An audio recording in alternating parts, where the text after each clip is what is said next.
Ya, halo teman-teman semua, berjumpa kembali di channel Gapi 8. Nah, kali ini kita ingin membahas sedikit mengenai penyakit pada ikan gapi. Kadang-kadang begini teman-teman, mungkin bagi teman-teman yang udah sering breeding gapi, pasti suka ketemu nih tiba-tiba teman-teman punya si ikan gapi ini dari jenis Black Moscow. Kenapa ya? Kalau Black Moscow yang dimiliki itu kok pada saat usia beranjak remaja ekor suka grepes-grepes. Terus tapi kalau misalkan di tempat saya, misalkan ini di farm teman-teman, tapi di tempat yang sama juga AFR-nya sehat-sehat aja. Kenapa cuma si Black Moscow doang yang grepes? Nah, di video ini kita akan menjelaskan ke teman-teman kenapa hal tersebut bisa terjadi. Air sama, perlakuan sama, tapi kok bisa beda begitu. Yuk kita cek videonya bareng-bareng.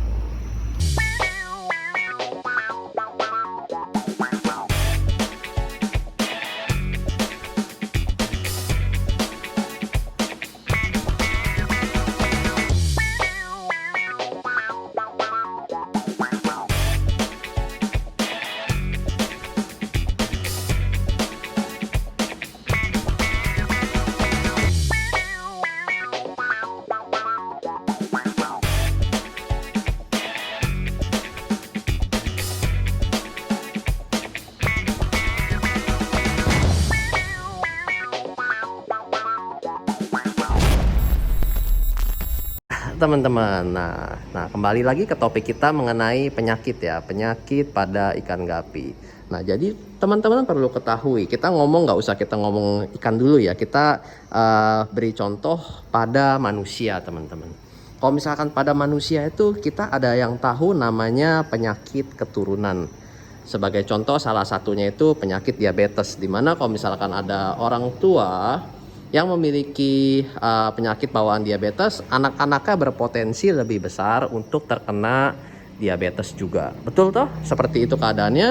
Nah, begitu juga pada ikan gapi ya teman-teman. Ikan gapi juga memiliki yang namanya penyakit menurun. Kadang-kadang kita suka pelihara misalkan ikan kita dari jenis HB Blue. HB Blue itu misalkan ada yang pelihara, ketika udah mulai beranjak besar, loh kok mulai timbul finrod gitu. Terus ada yang loh kok tiba-tiba ada yang kuncup gitu teman-teman. Nah, itu semua kadang-kadang bukan 100% dari lingkungan juga, tapi bisa juga berpengaruh dari genetik teman-teman. Jadi udah ada dari dalamnya gitu teman-teman. Kita nggak ngomong bukan berarti ikannya jelek ya, tapi memang kadang-kadang hal tersebut bisa terjadi teman-teman. Ini saya mau cerita sedikit ya ke belakang nih, cerita ke belakang sedikit mengenai ikan kita dari jenis blue topaz teman-teman, atau sky blue teman-teman. Nah, kita udah bisa dibilang udah cukup lama ya pegang genetik sky blue ini ya, mungkin dalam kurun waktu sekitar 4 tahun lah ya. 4 tahun kita pegang genetik sky blue ini, dan bukan berarti genetik yang kita miliki dari dulu hingga sekarang itu nggak ada upgrade atau nggak ada regenerasi teman-teman. Tetap lah, namanya genetik pasti kita akan terus upgrade, kita terus upgrade terus teman-teman. Nah, pada awalnya dulu ini saya sekilas cerita, dimana awal saya ambil si blue topaz ini, pertama kali masuk ke farm ini itu bukan ikan yang sangat kuat teman-teman. Jadi dalam artian misalkan dia terkena penyakit finrod, dia itu bisa mati karena finrod teman-teman. Nah, panik saya dulu tuh kalau misalkan ada ikan blue topaznya yang kena finrod. Waduh, bisa tiba-tiba benar-benar habis dan ikan tersebut mati. Jadi kekebalan tubuh terhadap si finrod itu lemah teman-teman. Nah, seiring berjalannya waktu, ini secara nggak sengaja saya pelajari teman-teman. Jadi kan dulu pertama kali saya sempat blue topaz tuh banyak sekali. Cuma karena terkena serangan penyakit, tiba-tiba mati. Tinggal sisa sedikit. Dari sedikit inilah saya kembali berjuang, saya ternakin lagi. Nah, dari perjuangan saya tersebut, secara tidak langsung saya melakukan selective breeding. Gimana bisa saya bilang itu selective breeding, teman-teman? Jadi gini, ketika ikan topaz saya itu banyak sekali, dan ketika terkena serangan penyakit banyak yang mati kan, dan yang saya kembali ternakan adalah mereka yang hidup. Topaz-topaz yang hidup itu adalah topaz-topaz yang memiliki daya tahan tubuh atau kekebalan yang lebih kuat dari yang mati. Setuju toh sampai di situ? Jadi ikan-ikan yang masih hidup yang saya ternakan adalah ikan yang memiliki kekebalan lebih kuat dari si penyakit yang dialami si ikan topaz tersebut, teman-teman. Jadi bisa dibilang saya mencoba menyelektif breeding ikan yang memiliki daya tahan tubuh yang lebih kuat terhadap penyakit si fin rot tersebut.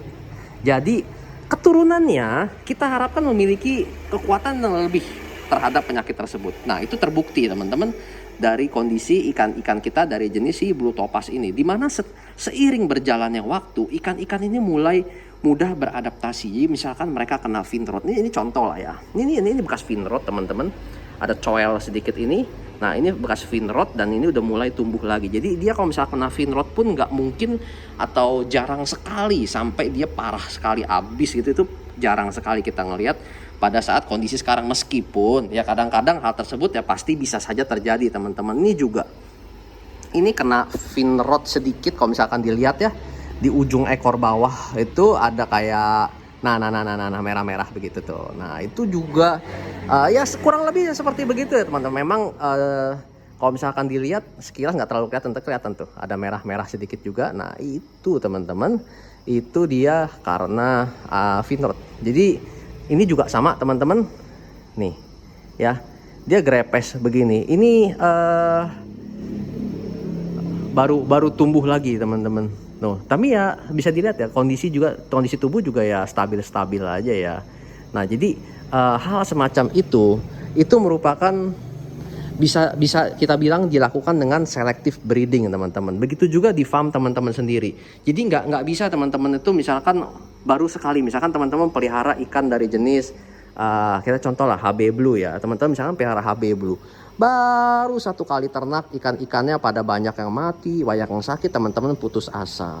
Ya itu sayang banget, teman-teman, karena ketika teman-teman pelihara misalkan HB Blue, ternak sekali, udah gitu ada anak lagi, ternyata banyak yang mati tapi masih survive, ternakin lagi, teman-teman. Nanti semakin ke bawah ikan-ikan tersebut akan lebih mudah juga beradaptasi terhadap lingkungan yang teman-teman miliki.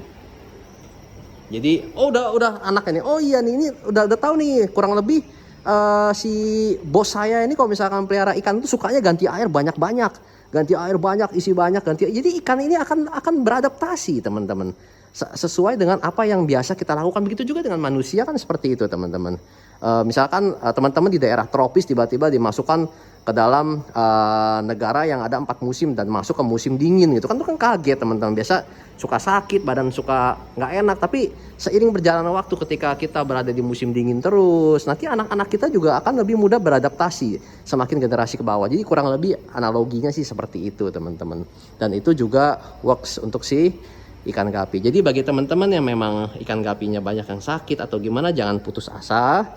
Terus lakukan breeding dan selective breeding hingga teman-teman mendapatkan ikan yang memang kuat dan sesuai dengan apa yang teman-teman harapkan. Nah, itu sedikit cerita kita mengenai si ikan dari jenis blue topaz.